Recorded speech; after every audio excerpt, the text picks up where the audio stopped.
I see a lot of watches, as you can probably imagine, a lot of watches. Some things that I focus on, I don't see very often.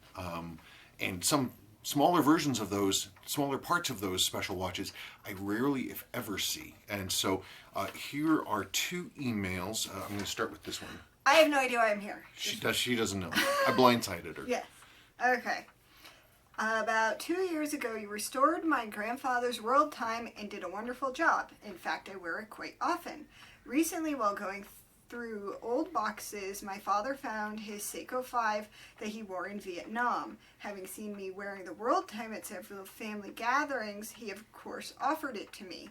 As you can imagine, I would like to have it restored for my collection. I know that it probably isn't worth much, but its sentimental value certainly warrants me spending money on it. Sabrina she's interested in Vietnam. You're interested in Vietnam and history and stuff like that. Yes, I like history. She likes history. I see a fair amount of watches that have Vietnam history, that are family watches, that where the person says, hey, this is my dad's watch, my uncle's watch, my grandfather's watch. But one of the things that's really super, super, super rare, really hard to see, that I almost never see, is a watch with military history that has photographic documentation. Mm-hmm. And in this case, I have it.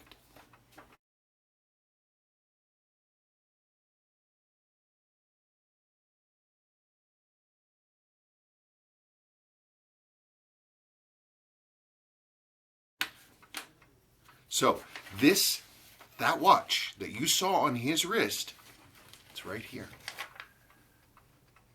There it is. And you'll notice it's never been serviced. It's running.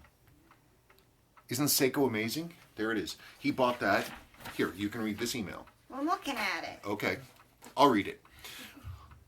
And he said, oh gosh, well, I don't think it's very much, worth very much money. And I was like, one, it's a Seiko, it's a sport diver, which is cool. Two, it's got photographic history, actual documentation of the watch in country in Vietnam. That's, I can't even put a price on that. And not only that, I mean, it's just, that's pretty cool. That is really cool. Also, this is one of the first examples of this particular model I think I've ever seen. So it's a rarely seen model. Yeah, I've never seen it without the numbers. Right, and see, it's this slab-sided symmetric case. It's like a junior version of a 6105, 8000. I was saying that I've never seen it with like that. That little bezel-y thing? Yeah, that thing. And so it's important for a few things. One, it's a model we don't see very often. Two, it has complete history with the family. Three, it has photographic documentation. And four, it's running. I can read this. Despite service in Vietnam and never probably ever having been serviced, having been bought 49 years ago, and there it is.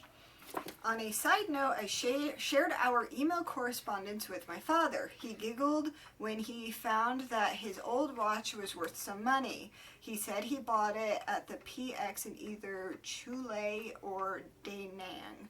He couldn't remember. Chulay or Da Nang? I think everybody knows. I can't pronounce anything. Why would anybody else know how to pronounce that stuff anyway? I don't know. He couldn't remember which, but he did say that he remembers picking that particular brand and model because it was the only one that they were selling, and I was just happy to have a damn watch. Knowing that it had potential monetary value, I offered it back to him. He declined and said that the watch is mine now, and in my estimation, the value of family history far outweighs monetary value. So work your magic, replace anything that it needs, and I will hear from you next year. So this is going to have this is early. It's got a blister back. You see it's got the blister case back with this double shelf here. 1969, does not have a day quickset, has a date quickset. This is going to be an A version of this movement. So it's going to be a 6119A.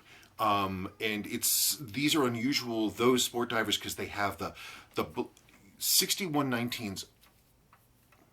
I'm just checking something. Maybe I'm talking out of my butt. Nope. 6119s almost always have, Seiko does it, that they have a silver day wheel and a black date wheel. These sport divers are one of the few situations where the day and the date are black for 6119. One of those weird things. And if the day wheels are bad, it can be kind of a challenge because those parts are very hard to find. But this one's cool. It's got, this model also has the same handset as the 6139 chronographs, the hour and minute hand, but it's got the, it's got a meatball red sweep, just like a lot of the other sport divers made at that time. What? Well, I don't know what they call it, the round diddly thing at the end with bloom in it. It's like I don't know what you want to call it. A meatball? I don't know what people call it. I mean, what else would you call it? I've never figured out a good term for that thing. Now Like it's the round, the meatball. the round thing on the end of the sweep hand.